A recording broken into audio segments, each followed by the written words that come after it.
Salut et bienvenue pour cette nouvelle vidéo où nous allons faire une nouvelle vidéo de comparaison, comme vous avez vu dans le titre de la vidéo, sur l'animation 2D et 3D. Bien évidemment, tous les réseaux sociaux des deux artistes qui ont bien voulu y participer en vous donnant les meilleurs conseils, dire quel parcours est le mieux pour réaliser ces deux métiers et quels sont les meilleurs moyens d'y arriver pour faire ces deux métiers-là, sont dans barre d'infos, donc n'hésitez pas à les checker. On espère que grâce à ces vidéos, vous en allez apprendre un peu plus. Et puis sur ce, on vous souhaite un excellent et très bon visionnage. Et encore merci à ceux qui ont participé à la vidéo.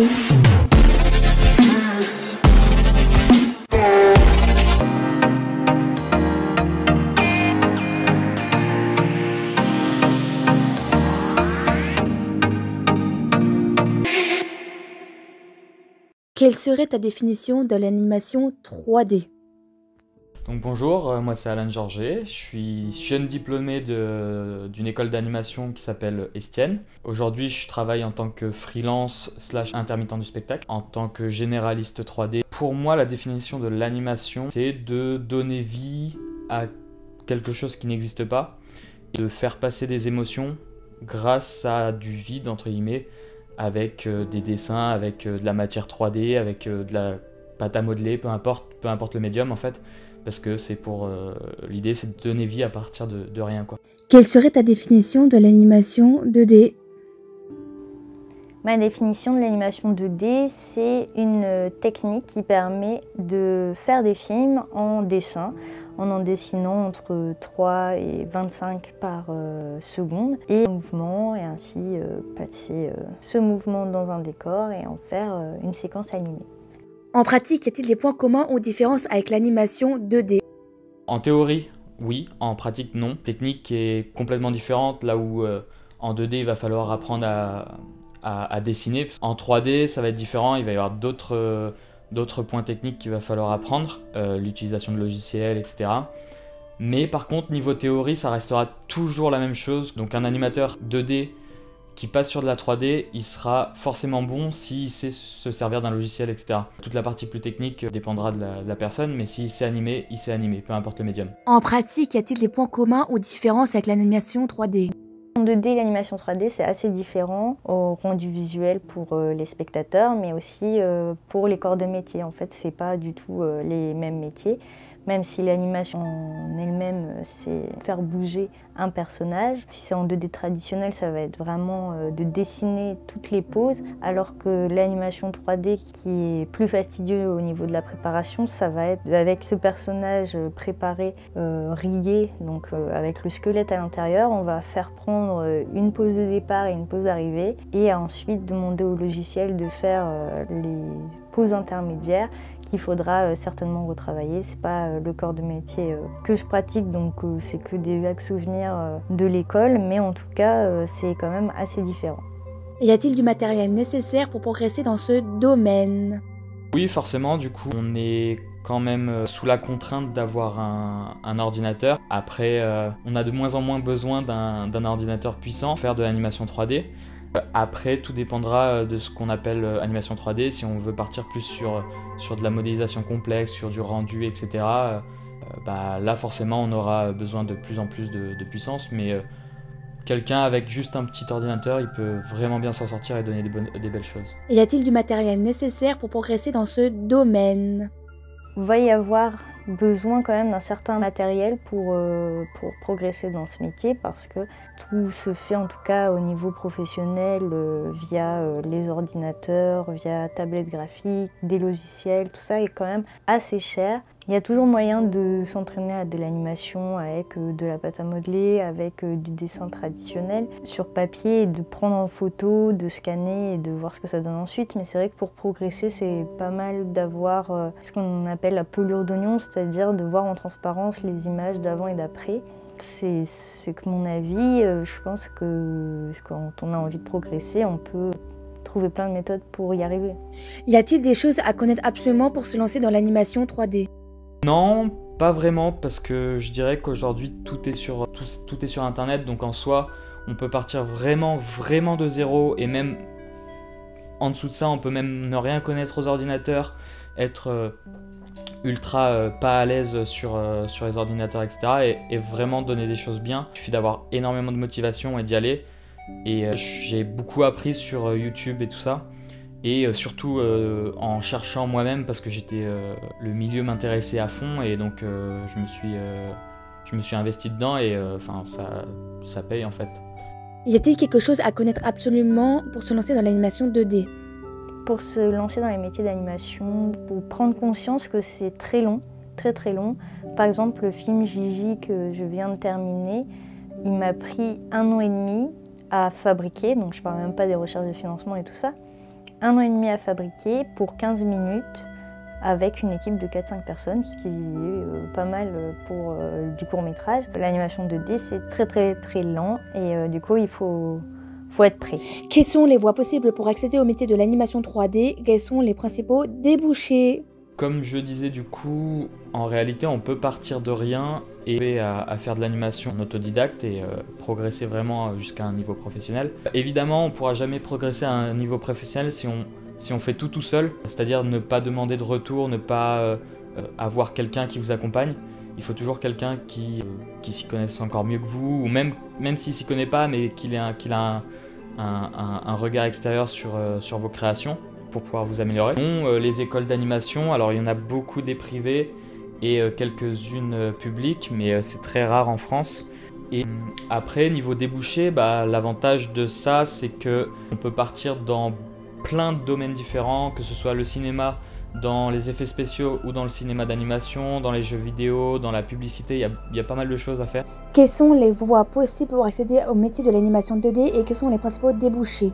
Et as-tu un retour sur le quotidien de ce métier? Si oui, peux-tu nous en dire plus? Les retours que j'aurais à faire sur ce métier, c'est que c'est un statut d'intermittent du spectacle, donc c'est sans arrêt aller chercher du boulot, faire des portfolios, des bandes démos, des tests, CV, d'aller essayer de trouver la mission d'après, parce que c'est un peu une anxiété d'être sans arrêt à la recherche d'un emploi. Après, ce qui est hyper intéressant, c'est que chaque mission est différente et qu'on ne s'ennuie jamais, quoi. As-tu des retours sur le quotidien de ce métier? Si oui, peux-tu nous en dire un peu plus?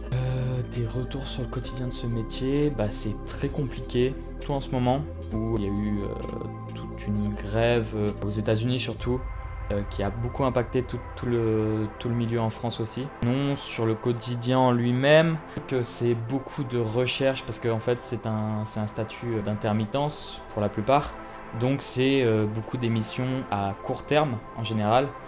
Et donc on est obligé de passer tout le temps de je travaille à je travaille pas et travaille à je recherche un emploi. Donc c'est assez compliqué de faire du ping-pong entre tout ça. Quelles sont les meilleures façons pour se démarquer dans ce domaine pour réussir? Travailler à fond sa bande démo parce que beaucoup vont préférer faire une bande démo riche en plein de choses, mais plein de choses de moins bonne qualité, alors qu'en réalité une bande démo avec une seule vidéo mais qui cartonne et qui a vraiment tout dedans suffirait en soi pour les recruteurs. Mais en sachant s'adapter aux conformités du milieu. C'est-à-dire que si vous allez rechercher un studio qui fait principalement de l'animation réaliste, on va pas partir sur de l'animation ultra cartoon, etc. dans sa bande démo. Donc il faut aussi vachement viser le studio que vous cherchez. Es-tu pour ou contre l'utilisation de l'IA dans l'art? Penses-tu que cela aura un impact important sur le métier? Globalement, l'utilisation de l'IA dans l'art, je suis pas vraiment pour. Après, c'est parce qu'elle a beaucoup été utilisée de façon peu éthique ou de façon que je ne cautionne pas. Je pense que l'IA, ça peut être comme n'importe quel outil, quelque chose de bénéfique. C'est juste qu'aujourd'hui, l'utilisation qu'on en a, je ne cautionne pas trop. Non. Je ne sais pas si ça aura un impact important sur les métiers de l'animation, mais en tout cas, si ça en a un, j'espère que ce sera de façon positive et que ce sera une manière de soulager les animateurs et animatrices, que ce sera une façon intelligente d'utiliser l'outil pour qu'il y ait plus de fun dans nos métiers et moins de rébarbatifs, et aucunement l'inverse, de nous empêcher d'être créatifs. Ce serait vraiment pas un bon impact. Es-tu pour ou contre l'utilisation de l'IA dans l'art? Penses-tu que cela aura un impact important sur le métier? Alors oui, c'est sûr que ça va avoir un impact important, surtout sur les petite production, c'est-à-dire qu'un client, je parle en particulier pour de la pub, mais je pense que ça va petit à petit s'introduire dans le cinéma d'animation, puis dans le jeu vidéo, etc. Et par exemple, dans la pub, quelqu'un qui veut faire la pub de son produit et qui n'a pas de budget, évidemment qu'il va demander à un type qui fait de l'IA de faire sa pub avec 3 prompts et ça va lui coûter 500 balles, plutôt que demander à toute une équipe, tout un studio de créer une pub malgré qu'elle soit plus sympa, plus belle, etc. En fait, il faut savoir que ce qui pousse à l'utilisation de l'IA, c'est surtout les spectateurs, ceux qui vont regarder la pub, le film, etc. Eux, je pense que le tout public vont pas voir la différence entre de l'IA et de l'humain. Et donc forcément, à partir de là, en fait, il n'y a aucune raison pour le client de payer des artistes, à part l'aspect plus éthique de la chose. Donc oui, je pense que ça va s'immiscer petit à petit, j'espère ne pas remplacer, mais c'est évident qu'il y aura des outils, etc. Si ça améliore juste le confort des artistes, je suis pour. Si c'est pour les remplacer, si c'est vraiment tout faire à leur place, non, laisse tomber quoi. Quel conseil donnerais-tu à quelqu'un qui voudrait se lancer à faire de l'animation 2D? Si j'avais un conseil à donner à quelqu'un qui voudrait se lancer dans l'animation 2D, je dirais d'observer, de faire du dessin d'observation du modèle vivant, de se filmer, de se mettre en scène, de mimer, de danser, d'observer ces vidéos, de les regarder image par image, essayer de comprendre comment le poids, les cheveux et les vêtements peuvent bouger, d'essayer de faire du réseau, c'est beaucoup du réseau, ce milieu-là, j'ai l'impression. Quel conseil tu donnerais à quelqu'un qui voudrait se lancer à faire de l'animation 3D? De se lancer et de surtout ne pas s'arrêter à la moindre problématique. Et aussi de ne pas suivre pas à pas, par exemple des tutos, etc. Mais vraiment d'y aller de sa propre façon. Et d'essayer d'abord que tes connaissances avec ta façon de résoudre les problèmes. Et ensuite, une fois que tu es vraiment bloqué, de regarder des tutos, etc. Mais vraiment de se pousser à fond dans le domaine avant de trouver des solutions. Cette vidéo de comparaison est terminée. On vous remercie de l'avoir regardée. On espère qu'elle vous aura plu. N'hésitez pas à nous faire savoir. N'hésitez pas à nous dire aussi que la prochaine vidéo de comparaison voudrait qu'on réalise.